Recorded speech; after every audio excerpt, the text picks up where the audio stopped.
Je voudrais encore apporter un dernier point sur ce verset, Jean 15, 5. Je suis le cep et vous êtes des sarments.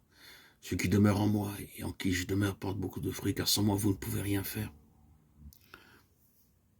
Et ce point est que la vie du sarment est une vie d'entière consécration.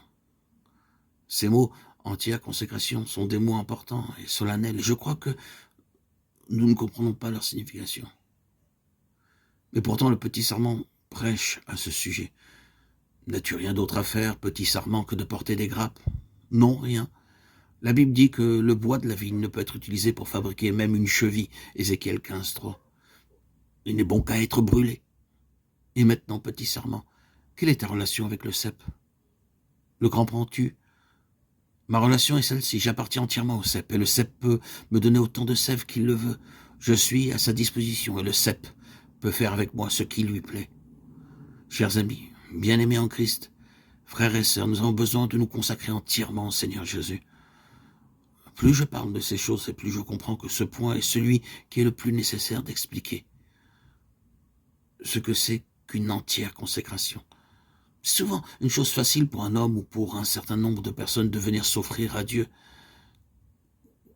de faire offrande à Dieu de leur vie, de se consacrer entièrement à lui et de dire, Seigneur, c'est mon désir le plus profond, le plus intense, de me consacrer entièrement à toi. Cet acte, ce désir intérieur, cette force, cette aspiration a une très grande valeur aux yeux de Dieu. Et cela apporte souvent de très grandes et très riches bénédictions. Mais la question que je dois étudier tranquillement est celle-ci. Que signifie une entière consécration? Ça signifie que, de même que Christ s'est donné entièrement à Dieu, je dois me donner entièrement à Christ. Est-ce trop fort? Quelques-uns le pensent. Quelques-uns pensent que c'est impossible. De même que Christ a donné entièrement et absolument sa vie pour ne rien faire d'autre que d'accomplir ce qui plaît à Dieu et dépendre du Père entièrement et absolument. Je ne dois faire rien d'autre que d'accomplir ce qui plaît à Christ.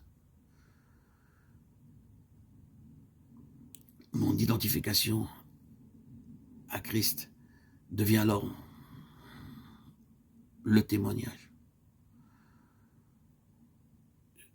Ce qui est actuellement vrai, c'est que Jésus-Christ vient insuffler son propre esprit en nous, par notre nouvelle naissance,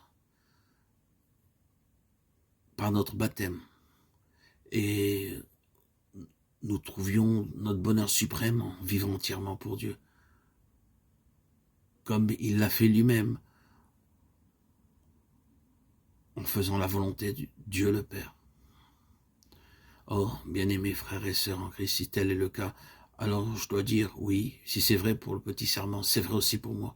Et cela sera par la grâce de Dieu. Je vivrai jour après jour pour que Christ puisse faire de moi ce qu'il veut. Et j'aurai accompli la raison même de mon existence. Cette consécration à Dieu sera à l'image de son Fils Christ, qui a fait la volonté pleine, entière du Père.